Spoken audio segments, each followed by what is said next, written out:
Hey guys, how's it going? This is Natnator, and welcome back to your regularly scheduled listening. We got a fresh creepypasta from an author by the name of Lacey Bordeaux, who emailed me their story. It's a really good read, and hopefully a great listen as well.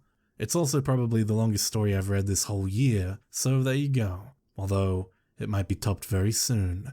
Who knows? Halloween Special 2020 confirmed.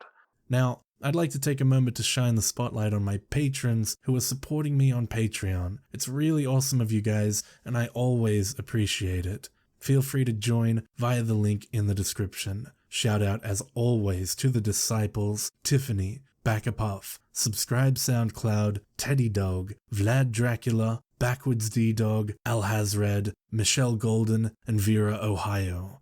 Thank you so much, you're all the best.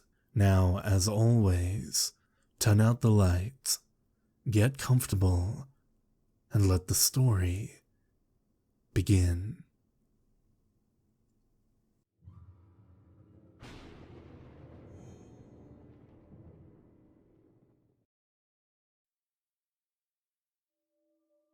The dog went nuts at about 3:15 a.m. The sound of their howls and barks jolted me from a dead sleep, and my sudden jump sent my pillows careening off the side of the bed. The wind carried the dog's cries through my window, along with the chill of the night air. Both the breeze and the eerie sound of the howls sprouted goosebumps on my skin. I pulled the covers up to my chin and tried desperately to block out the horrible sounds. But even covering my head with a pillow did little to stop it. My muscles clenched at the thought of having to leave my comfy bed, to cross the room and shut the window. But there was no other way I was going to get back to sleep. Tossing the lumpy pillow to the side, I glanced at the window, watching the breeze ruffle the sheer curtains, making them appear like the skirts of a dress. They billowed out as the wearer danced in circles. My dimly lit bedroom made the perfect canvas for the bright moon to flood the walls with shadows in various shapes and forms.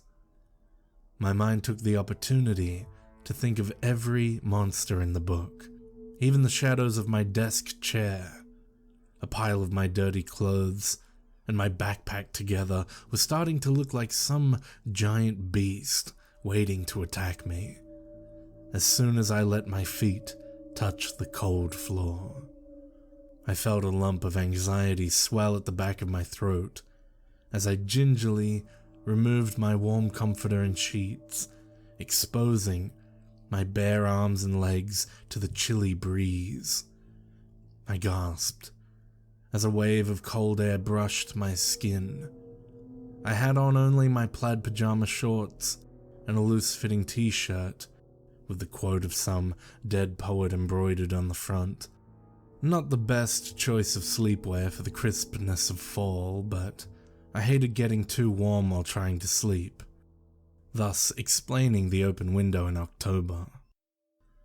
The eerie howls and yips of the dogs outside were growing more intense, as the feeling of unease continued to ripen in my belly. I wouldn't consider myself superstitious, but the fact that the moon was somehow contributed to the howling outside. What else can the mind do but invent the worst sort of creatures? Even on a small, quiet countryside, there was still the overwhelming feeling of uncertainty of what lies beyond the tree line, especially in the middle of the night. I dug my toes into the cool, velvety carpet, bringing my weight to my feet. My bed was only 6 feet away from the window, but in the dark of the night, with the moon's unnerving glow and the howls of animals outside, felt more like 20 feet away. I stepped carefully around the pile of textbooks by my bed and shuffled like a small child toward the open window. I was 18 years old, and I was frightened of some stupid dogs making a ruckus outside. I felt foolish for having such an uncomfortable feeling about having to shut my bedroom window to cease those awful cries. But at the same time, human beings do have survival instincts. Perhaps it was the primal feeling of knowing when danger is lurking nearby, and the need to protect myself was driving me to shut the window. But if that were true, then there had to be some reason to feel that way. My pulse quickened as my fingers brushed the lip of the window pane. I shut my eyes tightly, frightened to look out at the lawn, toward that ominous tree line. The curtains billowed and wrapped their drapes around me, as if ushering me closer to the open window. The increasing intensity of the howls sent a ripple of terror twisting through my center, as I firmly gripped the window pane.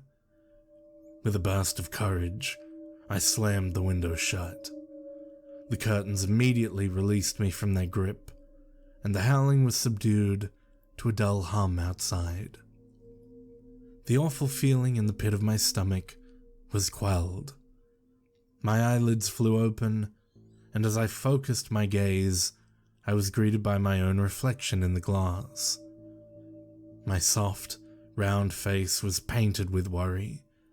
My green eyes were wide with alarm.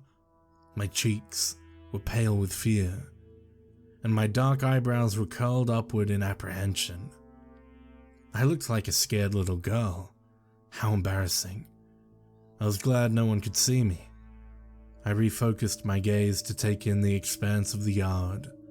The bright moonlight reflected off the dew-soaked blades of grass, the glinting droplets sparkling almost as vibrantly as the stars above. I smiled, realizing how foolish it was to fear the sound of dogs howling in the night when the yard appeared to be fine. There was no ghoul or spectre in sight. My imagination had clearly taken full control of my irrational fear. I scoffed at myself and scoured at the glade toward the imposing forest. The vivid moon, high above the canopy of trees, casted shadows over the entrance into the grove. It appeared as spilled ink over the sparkling grandeur, and I struggled to make anything in the darkness. Anxiety chewed at my gut. I felt the hairs raise on the back of my neck as I stared into the blackness of the tree line. I sensed eyes somewhere in the shadows, staring back at me. I pored over the breadth of the grove again, but saw nothing. As I was about to scold myself for hyperbolizing my own fear, I caught sight of the faint impression of tracks leading into the shadowed trees. They were large footprints, with long strides that made deep impressions in the grass.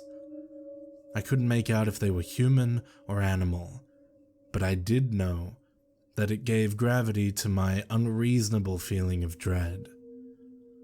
I swung the curtains shut and tended to my ragged breathing with slow, even breaths. My heart got away from me again. I put my hand to my chest, feeling it pound like I had just witnessed something that threatened my life, like I was in imminent danger. I shook my head. They could have easily been deer tracks, I thought. My hyperbole was impressive, and my denial was strong. Besides, the tracks were outside, and I was tucked safely in the confines of my bedroom. Before crawling back into bed, I tossed my dirty clothes into the laundry basket by my closet, stuffing them down deep. I then put my backpack back on its hook by my desk, where it should have been in the first place. Finally, I pushed my desk chair back under the desk in its proper place. I eliminated all elements that could play into my imagination. but the mundane shadows that remained still felt threatening.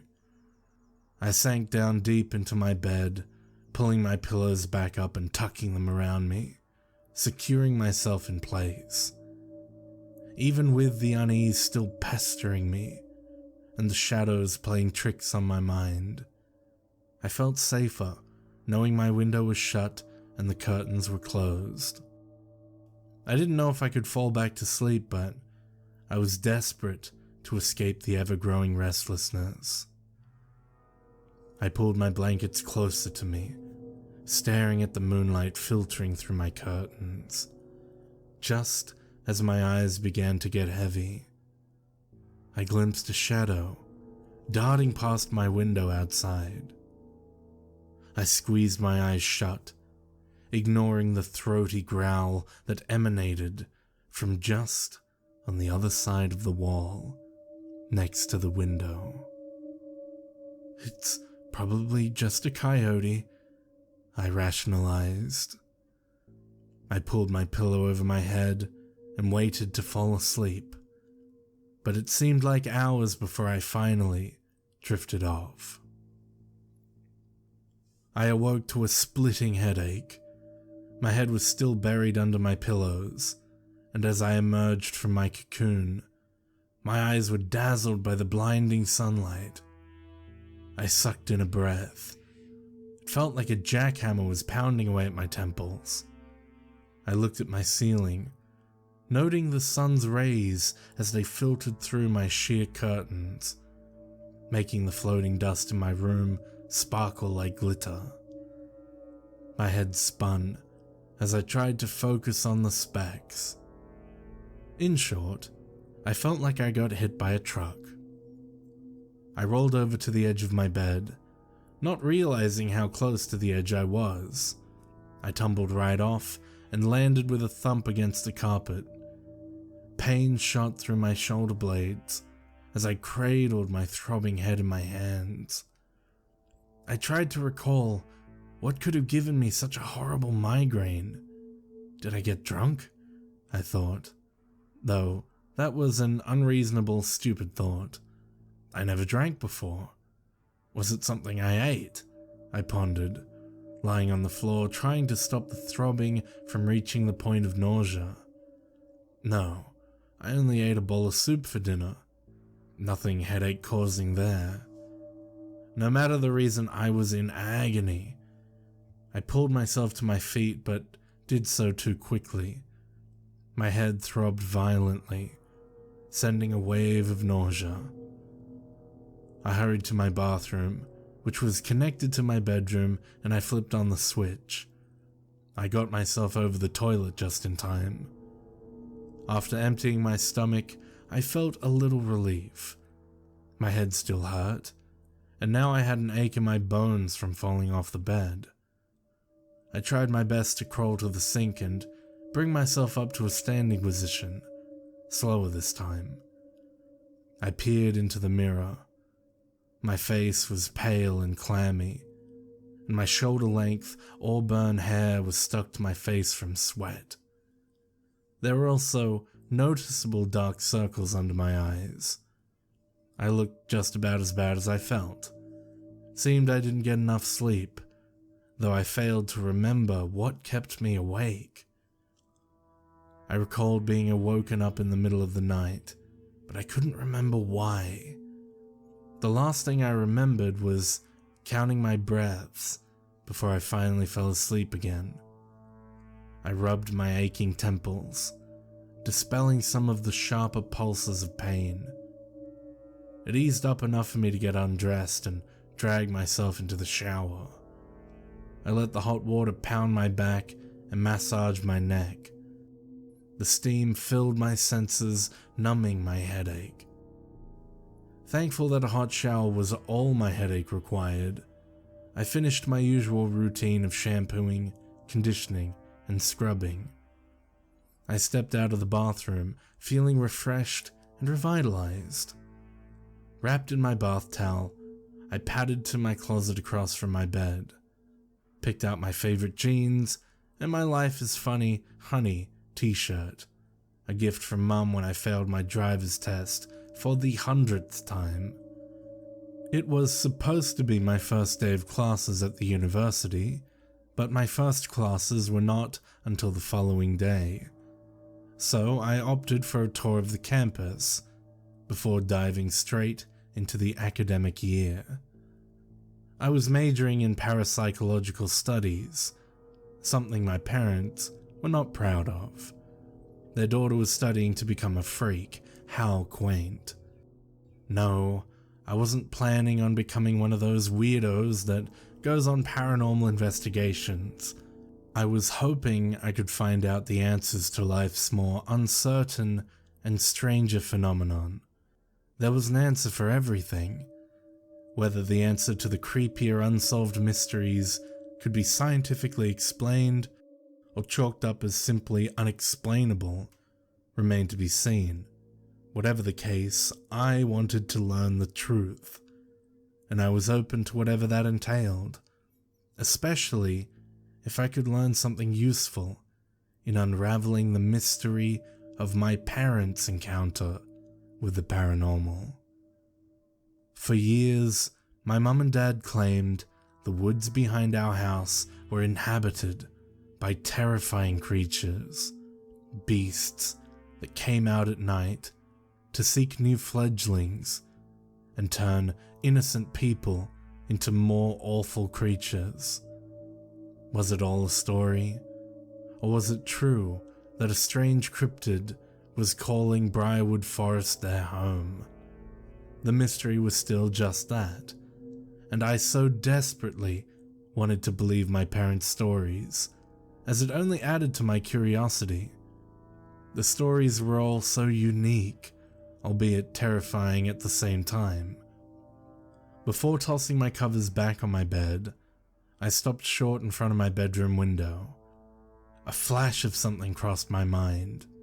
The sound of howling, the image of tracks in the lawn, and a shadow outside my window. I grasped my left temple as the memory ached as it returned. It was strange. It could have been a dream brought on by lack of sleep. One of those wild and crazy dreams where you think you're awake, but you're not. Still, I swear I saw tracks in the lawn. I shook my head. Nothing was for certain. Could have very well been a dream. I slipped on my jean jacket, a bit perplexed that I hadn't heard the familiar bustle of my parents getting ready for work. I checked my Mickey Mouse watch. The Mickey's hands indicated that it was nearly 9:30 a.m. That was definitely unusual. Mum usually called me down for something to eat at about 8:30. A flood of worry whipped through my thoughts. I stuffed my feet into my blue Converses, swiveled my heels to get them to slide in, and swung the bedroom door open. I listened for the sound of clattering in the kitchen, for the sound of the living room TV, for the chattering of Mum and Dad arguing about something stupid. Nothing. It was so quiet, I could hear the sound of the birds singing outside and the drip of the leaky faucet in my parents' bathroom. Could they have gone to work early? I thought. They were both graphic designers for a coffee company in the city. They didn't have to be at work every day until 11 a.m. And even if they did have to leave early, usually Mum would tap on my door and tell me they were leaving. I swallowed a lump in my throat and started down the hallway to my right. My bedroom was the last door in the hallway, and their bedroom was the first, on the opposite side of the hall. The hallway was dimly lit, except for the light of the sun streaming in from my parents' open bedroom door. I crept near the door and peeked into the brightly lit room. The large king-size bed was neatly made, and the windows and curtains were wide open. The only thing that felt off was the fact that their bedside lamps were on. Bit strange when the sun was blazing through the windows. I meandered into the room, my Converses squeaking against their hardwood floors. I switched off both lamps and wandered around the room looking for signs that they had gotten ready for the day. But the room was spotless. The last thing I did was slip into their bathroom to tighten the handle on the leaky faucet. Leaving their bedroom, I turned the corner of the hallway to the left, which led into the kitchen. I sniffed the air for the smell of bacon, eggs, and pancakes. Nothing. Nothing except a nauseating, earthy smell, like the smell of wet dirt near a stagnant pond. I crinkled my nose. The sudden image of the tracks in the lawn leapt to mind, and I briefly wondered if there was a connection. My imagination took full advantage of my anxiousness at the quiet in the house and the strange, dreamlike scenario the night before. Images of my parents being in various situations of trouble flashed across my mind, each one more dangerous than the next. I shook my head and tried to focus on what I could plainly see. I stepped into the kitchen to find it completely untouched. The granite counters were clean, and there were no cooking materials in sight.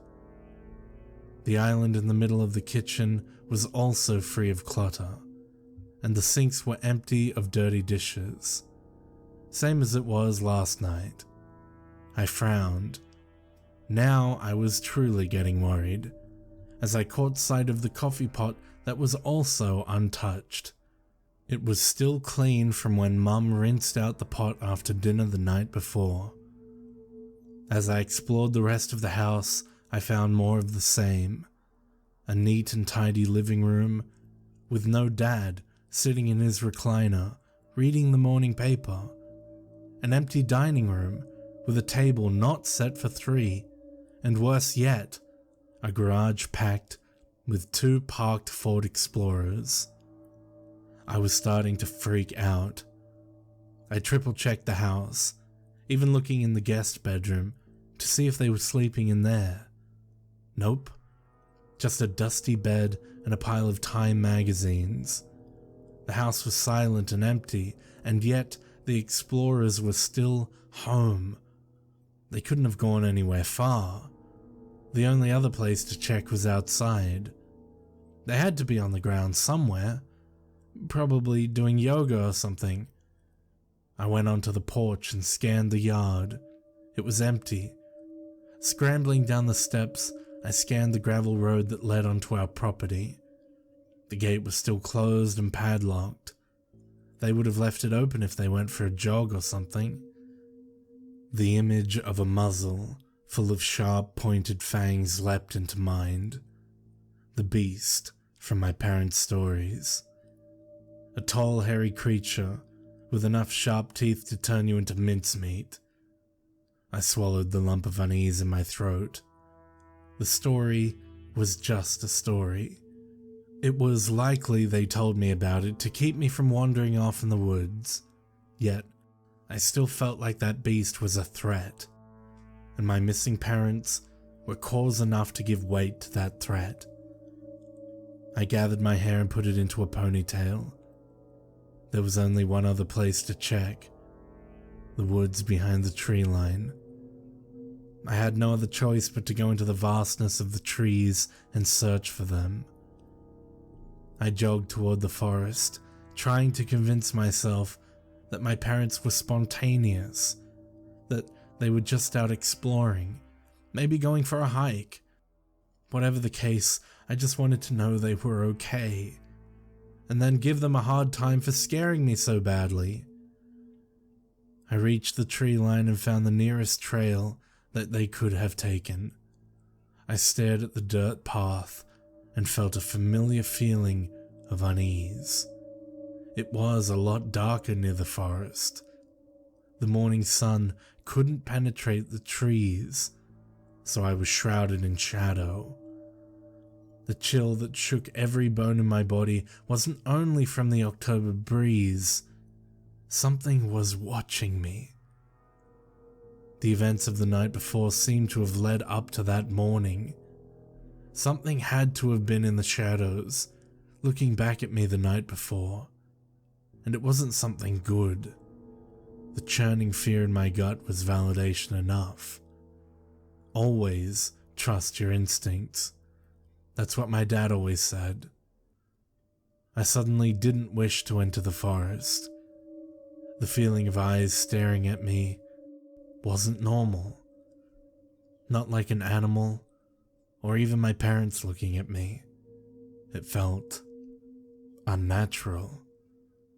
My Converses reversed their steps, and I began inching myself away from the trees. My instincts were telling me danger was near, like a predator was ready to strike at any moment. I swallowed hard, feeling every hair on my arm stand on end. I kept creeping back toward the house, not taking my eyes off the line of trees. I thought that if I turned my back and ran back to the house, something would take the opportunity to attack. I had to keep my eyes peeled for any movement, for any sign that my instincts had value, that I wasn't just being a crazy fool. The house was about 5 yards away now. I wanted to sprint the rest of the way back into the house, but I couldn't tear my eyes away from the tree line. My thoughts kept returning to the unearthly howls I heard the night before, and the beast from the stories, both of which made the situation even more frightening. I knew for certain something was in the woods, and it was watching, probably waiting for the opportune moment to strike. Like a mountain lion waiting to pounce on a frightened, helpless deer. But if the details my parents described about the beast that they saw were accurate, then I wasn't being stalked by a creature you can find at the local zoo. My mind was fully awakened to the possibility that those things were real. I wanted to make a case for the beast they described. I wanted to study and analyze and dig deep into the mystery. But the more I was experiencing and seeing, the more the stories gained validity. I was terrified to know for sure that the stories they told were real, because they frightened me to no end. The story that scared me the most leapt to mind as I scanned the tree line. It was the story Dad told me at my 10th birthday party. I was a shy kid, never had any close friends I could invite to my party, so it ended up being only me, Mom, and Dad. It was just us, sitting on our front porch, surrounding a large chocolate cake with fudge frosting. I had just finished opening my birthday present, a brand new multimedia sketchbook with a set of watercolors, and Mum was about to cut the cake. Dad was sitting uncomfortably in his lawn chair as Mum sliced the cake, her honey-colored hair tied back, strands flickering in the sunlight. "Sweetheart," she said, in her usual lute-like voice, "don't you think you're being rude? It's Angela's birthday celebration. Put a smile on that face." Dad didn't so much as flinch as he stared toward the tree line. His hands were clenching fistfuls of his trousers as he glared forward. I even remembered the way his leg was bouncing beneath the table, as if he were nervous or anxious about something. "Daddy, what's wrong?" I asked him. His dark brown hair ruffled in the soft summer breeze. His gaze was fixated on the trees, and even my question didn't break his trance. "Daddy?" I tugged on his polo shirt. That time he looked at me, the glare receding from his tanned face. The wrinkles near his cobalt blue eyes returned, as his lips formed a smile. "Yes, Angie?" His familiar demeanor returned, yet there was still an essence of worry in his lilting voice, a quiver of uncertainty that was hard to ignore. "Daddy, why do you keep staring at the forest?" His smile was chased away as he hung his head for a moment. Mum slid a large slice of cake in his direction. An unrecognizable furrow to her brow appeared. The way her striking green eyes looked at Dad was strange, as if she were trying to send a hidden message. She tapped on the table with her spatula. "Eat your cake, dear," she said to him, though the inflection in her voice hinted at something else. Dad didn't even try to hide his defeat, as he stuffed a large bite of cake into his mouth, quickly washing it down with a glass of milk. "Angie, I think it's time we told you a little story," he spoke, crumbs falling from the corners of his mouth. Mum's frown only deepened, though she didn't appear to halt the conversation. She sat down next to me, handing me a slice of cake. "I suppose we should tell you now, so that you're prepared for what you could possibly face, should you somehow find yourself in the woods," said Mum. I took a bite of cake and savored the chocolatey goodness as I nodded to Mum in confusion. They were silent for a few moments, Mum and Dad exchanging looks that I couldn't decipher. Finally, Dad resumed talking. "This story I'm going to tell you is true, and you must believe it. No matter how scary it sounds, you must keep an open mind and understand that we only tell you this to protect you, okay?" He squeezed my shoulder, leaving a chocolatey smear on the sleeve of my shirt. I was perturbed at how serious he sounded. It was like the times I got in trouble for drawing on the living room wall when I was 6. Or when I flushed a whole roll of toilet paper down the toilet and flooded the bathroom floor. I didn't like serious Dad. He was always cracking jokes, so his serious side was like a totally different person. "Sweetie, we don't want to scare you, but it's necessary," Mum added, her long, slender fingers tucking my hair behind my ear. I swallowed the chunk of cake I had in my mouth, as it suddenly seemed very dry. I washed it down with some milk. Let's see, where do I begin? I should probably get to the meat and potatoes of the story. Dad stroked his chin. When I was out for a hike with your mum one evening, long before you were born, we encountered something in the woods. Your mum and I were reaching the last lengths of the hike when we reached an area of trees that seemed, well, unusual. The trees were lying nearly flat against the ground, their roots peeking out from the dirt. I told your mum it was only the result of strong winds and root rot, but your mum knew it wasn't. She knew it wasn't normal, because she could see something I didn't at first. Tracks. Deep in the mud were the largest wolf tracks we ever saw. They sunk deeply into the mud, and they covered a vast amount of the territory surrounding the fallen trees. We wound our way through the fallen trees and found something even more unsettling. The tracks appeared to stop completely and lead nowhere else, as if the wolf that made them had suddenly vanished without a trace. Of course, this frightened your mother a great deal. Even I was scared.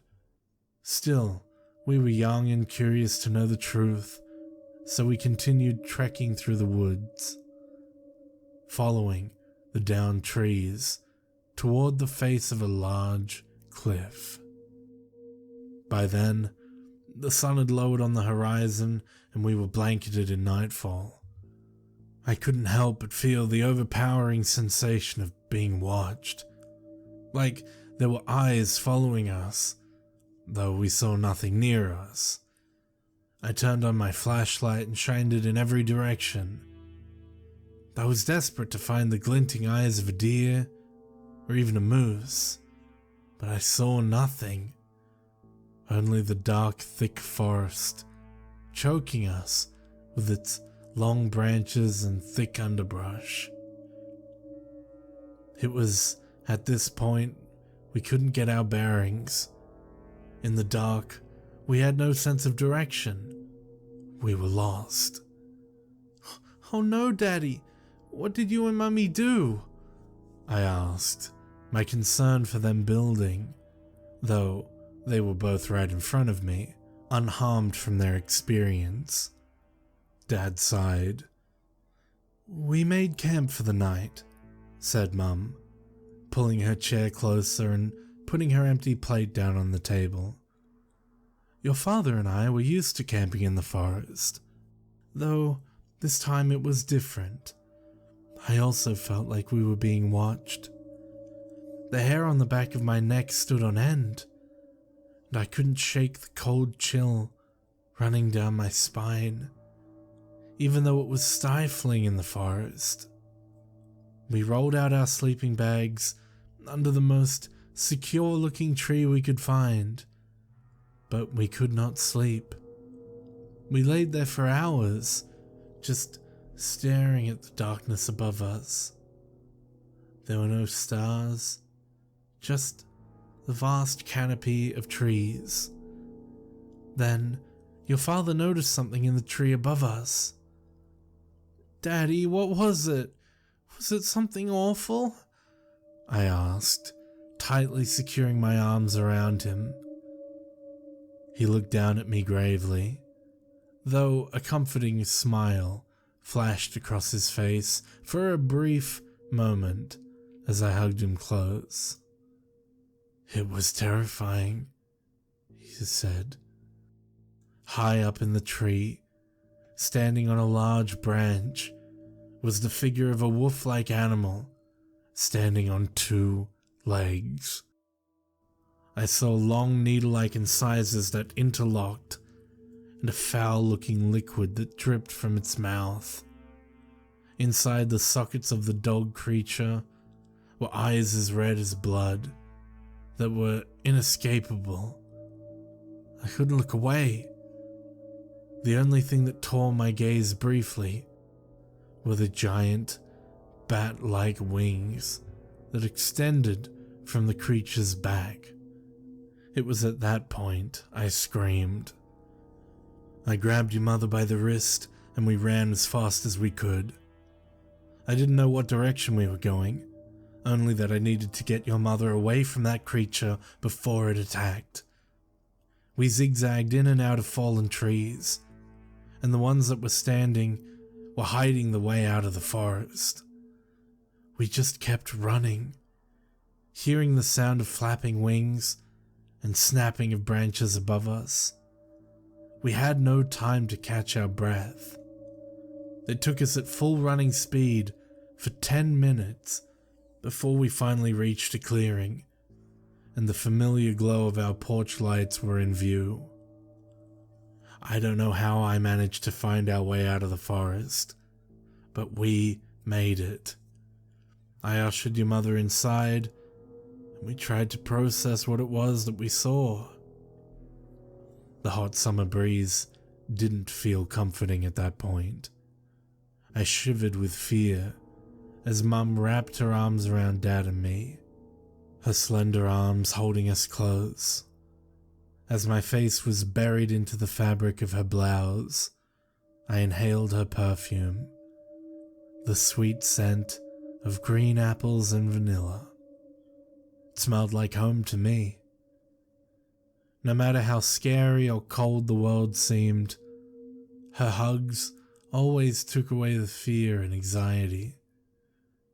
When I stared into my mother's vibrant green eyes and smelled the aroma of green apples and vanilla, I felt at ease.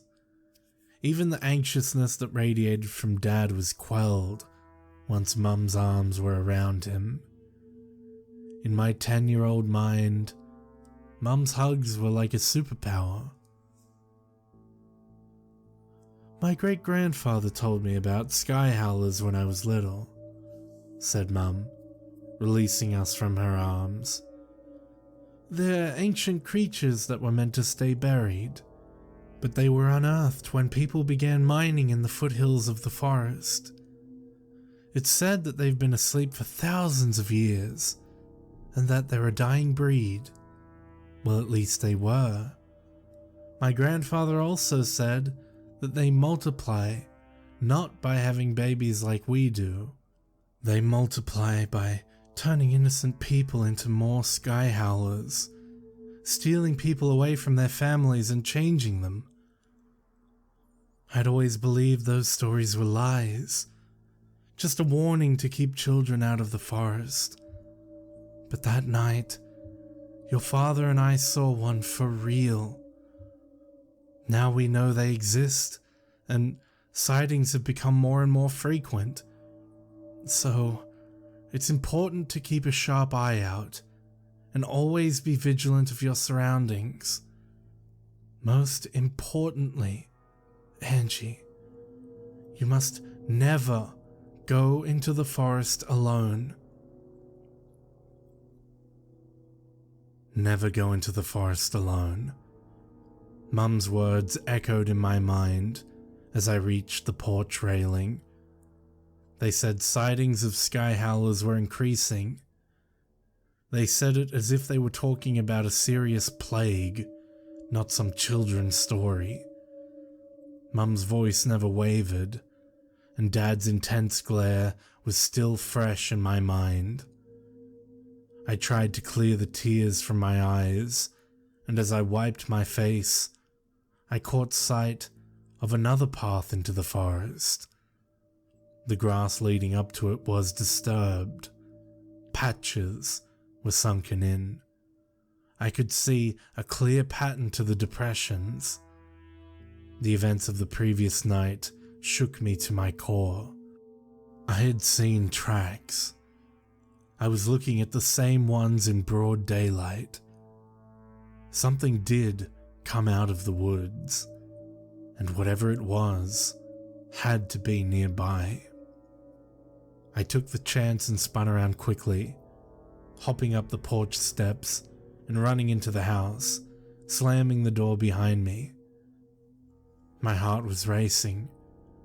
I couldn't catch my breath as I scanned the interior of the living room and dining room. My parents still weren't there.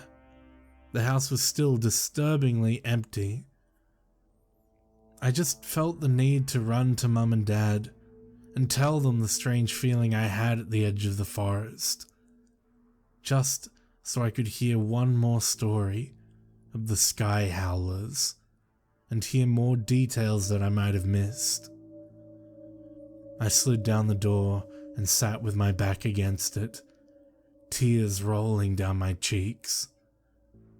There was no way my parents would leave me without some sort of note, some sort of message telling me where they were going. They didn't even take their freaking cars. It was like they just vanished into thin air. I sat there on the floor, debating what my next course of action would be. Did I dare call the police and report them missing? It had only been 12 hours since I'd last seen them. They wouldn't consider that much of a missing persons case. They had to have been missing for more than 48 hours, and there was no apparent evidence of a break-in or a kidnapping. All the windows were intact, and both the back door and front door were locked. The police would reason that my parents were adults, and had the right to leave without telling me. That they probably just called for a ride and took a spontaneous vacation somewhere. Bullcrap. My parents weren't the sort to leave like that. I was on my own. I wondered if, wherever they were, they still had their cell phones with them. I quickly rose to my feet and ran to my bedroom. My purse was lying on my floor by my bedside table. I grabbed the leather bag and felt around for my cell phone. The familiar cold, sleek feeling of my phone slid into my hand. I ripped it out of the bag and checked my lock screen. No messages, just a few notifications from YouTube. I pulled up my dad's number, as it was likely he would answer first. The phone rang, and rang, and rang. I paced the room, willing him to answer the phone. Dad's familiar voice echoed through my ear. "Hey, this is Chad Brenner, graphic designer for Mac and Hill Coffee Co. Please leave a message after the beep and I'll return your call as soon as I can. Thanks." I felt a pang of hurt as I cursed under my breath and hung up without leaving a message. I didn't bother searching my contacts for Mum's number. I knew it by heart and dialed it at once, waiting on pins and needles as the phone rang and rang. This time, I heard ringing not only on the phone, but outside my bedroom as well. I stared blankly out into the hall, followed the sound of the ringing, my cell phone still pressed to my ear. It was coming from their bedroom. I ran down the hall and into the room, listening for where the sound was coming from. It was emanating from under the bed. I fell to my knees and pulled back the skirts of the bed to find Mum's pink Calvin Klein purse, her cell phone still ringing from inside. I hung up my cell and dug inside her purse to find her phone with my missed call flashing on the screen, along with several missed calls from Mac and Hill Coffee Co. I sat down on the floor against the bed, typed in her password. I didn't even have to guess. Her passcode was my birthday. I stifled a sob as I tapped her voicemail and listened to the messages. You have 3 unheard messages. First unheard message from phone number redacted at 7:30 a.m. Hey Julie, it's Mike. Listen, we need to talk about the text to add to the newest campaign brochure. The boss doesn't think we should use the font we chose. Let's meet up early at the office at 9 to discuss it. See you then. End of message. To delete this message, press 9. To save this message, press 7. I pressed 7. Second unheard message from phone number redacted at 9:30 a.m. Julie, it's Mike. Where are you? I know I said to meet up at 9, but it's now 10:30. You're not answering my calls. The boss is pissed, but I handled it. Hey, wherever you are, check out the YouTube link I sent you. That's some crazy redacted they caught on camera. It's almost hard to believe. Anyway, stay safe wherever you are. I'll tell Sean you're sick or something. I got your back, partner. Later. End of message. To delete this, she didn't show for her meeting. I couldn't fight the gnawing feeling of dread in the pit of my stomach. Even her marketing partner, Mike, was concerned. This was getting too real. I was beginning to grasp the validity of the situation. My parents were missing. Then something clicked. Mike had mentioned something about checking out a YouTube link. I scrolled down to her missed notifications and saw a link sent to her email. I tapped it. The video title read, "Beast Sighted in Briarwood Hills." I suddenly felt like the room was tilting to the side. I gripped the bed skirts and tightly shut my eyes. I didn't want to watch the video, because a part of me knew what I was going to see. And I just wanted to remain ignorant for a few more minutes. The realization of the warnings from my parents were heavy on my shoulders. Why hadn't I asked more questions? Why didn't I want to know more about their experiences? I was afraid, that's why. I was too afraid of unraveling the mystery and coming to terms with an impossible creature inhabiting the forest. It would shed light on its ugly face and bring about a terror I never could have imagined. Now I had no choice. I had to come to terms with the fact that my parents were missing and that there was something lurking in the woods that could very well be the reason why they were missing. I tapped the video and watched it with gritted teeth. It was a shaky video, filmed in portrait mode on a cell phone. I was looking at a dark sky, speckled with stars, and below were the tops of trees. All seemed normal, as if the video was just supposed to showcase the beauty of the night sky above a canopy of trees. Then something shot out from the darkness. A dog-like figure rose into the air, flapping its huge wings. Then a piercing howl echoed through the phone's speakers, followed by panicked screams from the videographer. I dropped the phone, climbing quickly onto the bed. "Oh my God!" I screamed. I pulled my knees to my chest and clamped my hand over my mouth, trying to stifle my own horror. It was real. The beast was real. I had no choice but to accept it, as the evidence was right there on my mum's phone screen. How I wished I could go back to bed and wake up to my mum making breakfast and my dad drinking his coffee over the morning paper.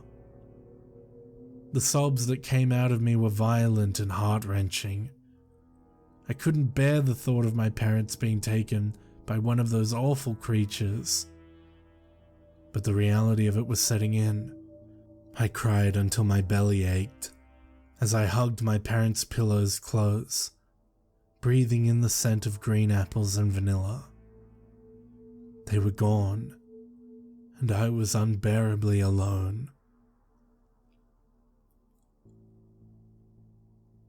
I must have cried myself to sleep. I awoke, still clutching my parents' pillows, my face crusty with dried tears. I looked toward the window and realized the sun was set. I slept the entire day away. I slept the entire horror of that morning away. Moaning in resistance to the certainty of my parents being gone, I pulled myself off the bed, wandered down the hallway to my own bedroom, feeling like a lost little girl. I crept to my bed and crawled into it, desperately trying to keep the tears at bay. I wrapped myself in my blankets and pillows, feeling the weight of grief on my chest, trying to escape my terrible reality. I slept some more, but was quickly awoken by a thump against my bedroom window. I jolted awake, listening for what made the sound, tensing every muscle in my body. Another thump, and I flew from my bed and was on my feet in an instant. I felt like my heart was going to explode inside my chest as I stood a few feet from my window. There was no howling this night, but I knew without a shadow of a doubt that there was something standing outside my window, just beyond my curtains. I could see the outline of a shadow already. My stomach clenched. It had returned, and this time I was gonna see it for myself.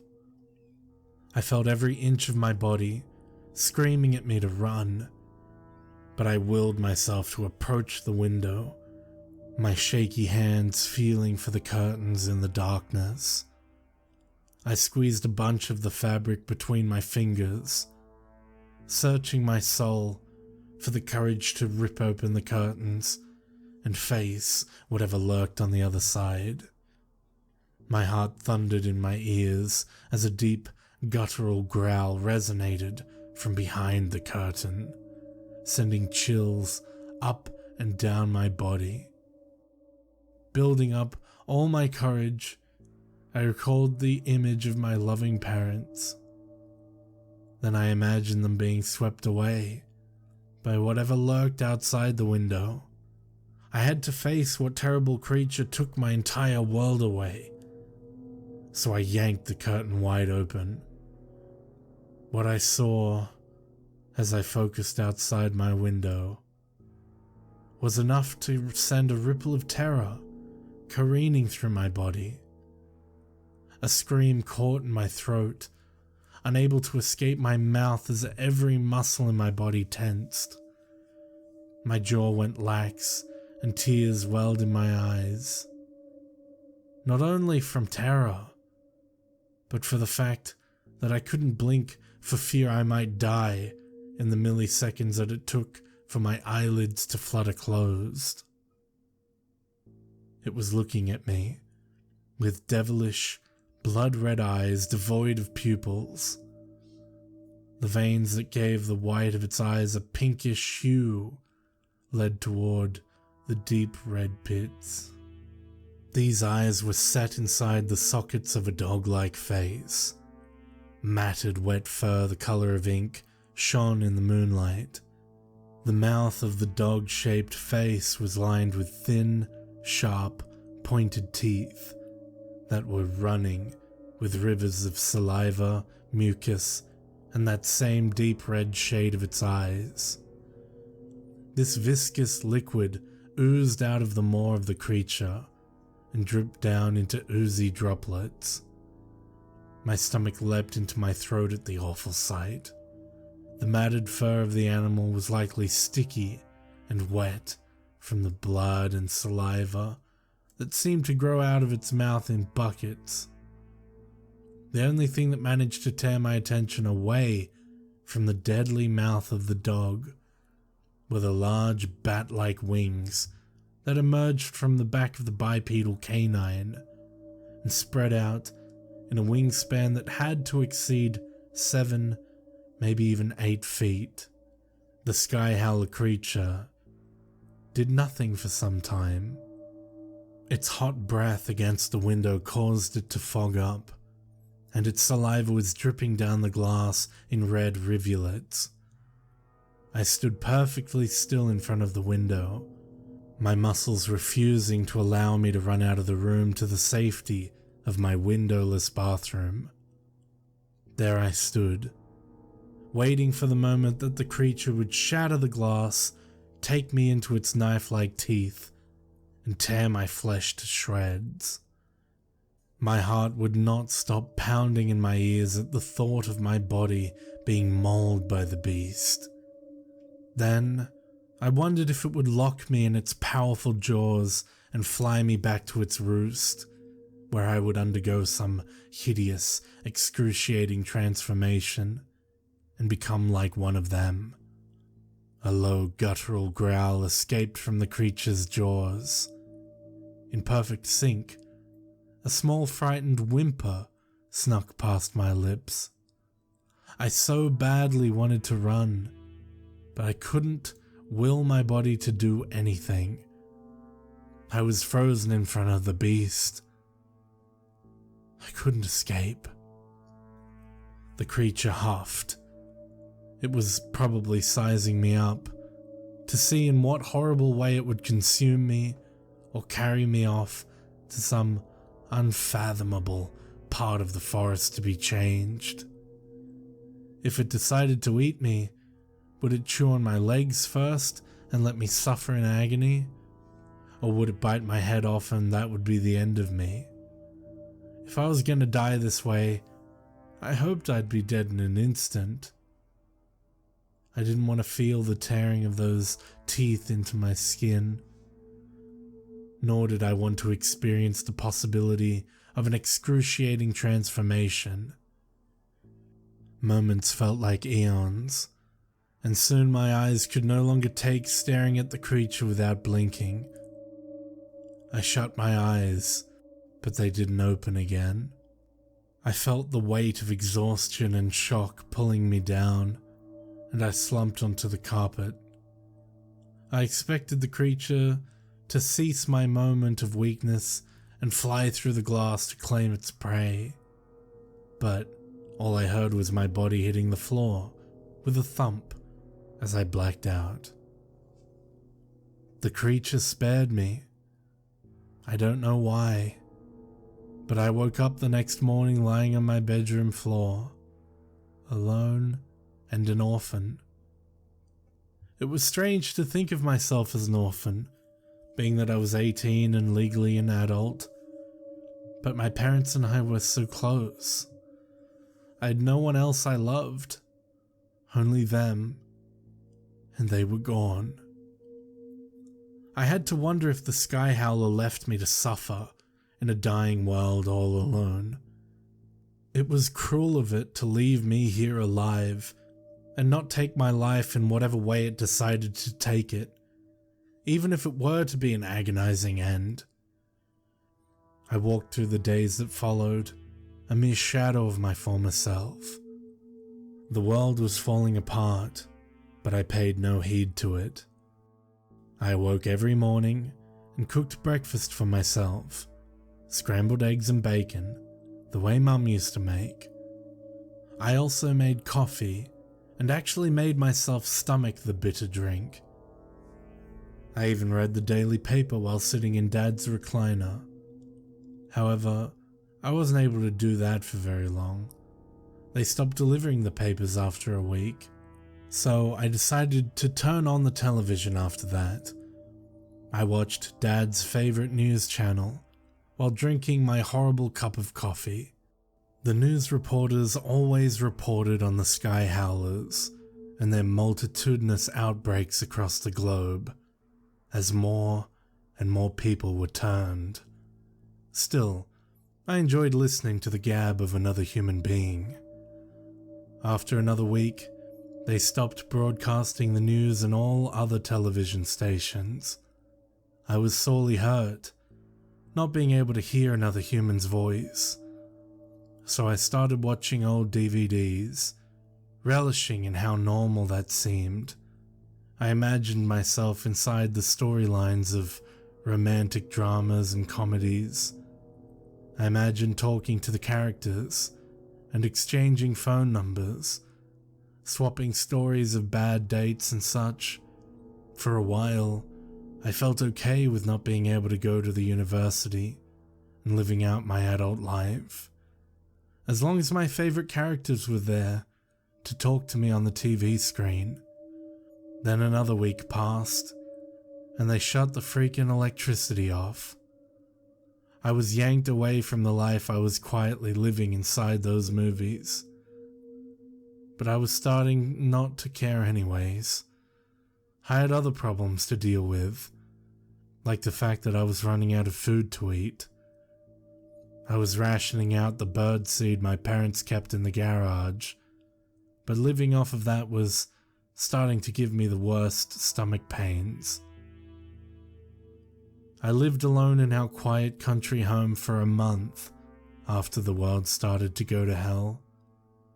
But being alone for so long starts to do a number on your emotional state. I was longing for any kind of attention. I really missed my parents. They were the only thing I had in the world. I had no friends and no other family to contact. The pain of loneliness was outweighing my wanting to survive. The sky howlers were gathering closest to cities and towns. I was relatively safe where I was. I hadn't seen one since the night one was outside my window. Still, I was out of food to eat and was losing a lot of weight. I was heavy before, at nearly 220 pounds. One might say I was obese, but I carried it well. After over a month with little to no food, I was close to being my mum's size. I estimated I weighed a startling 150 pounds. Like my figure mattered at that point. On my last legs, I went to bed without my usual few bird seeds. I was tired of trying to survive. The only thing I wanted to see was my parents again, to have them hold me and say it's okay. But my reality was a sick existence. I didn't want to live with the pain anymore. I didn't want to wait for some saving grace. The sky howlers were multiplying every day, and every day there were fewer and fewer humans on the face of the earth. That night before bed, I opened every window and door in the house. I pulled my covers over my frail body and let sleep overtake me. The next time I opened my eyes, I was looking down over the vast canopy of trees, the night air breezing past at a fast pace. I struggled to breathe as my body was being squeezed. I turned my head around and looked up at a dog-like mouth dripping with saliva and who knows what else. I was being carried off by a sky howler. Not one with blood-red eyes as I had seen outside my bedroom window. This creature had green eyes, striking and terrifying at the same time, like the color of neon green with a subtle twinge of emerald in the centers of the irises. I didn't scream. I didn't even cry. I accepted that I was going to become one of these beasts. Whether or not my human memories were retained in the process didn't matter. I was done with this life. I didn't care if I was going to be a mindless, slobbering beast. Closing my eyes, I pictured my parents at my 10th birthday party, reliving my mother's arms being wrapped around me. And for a brief moment, I could smell the familiar scent of green apples and vanilla.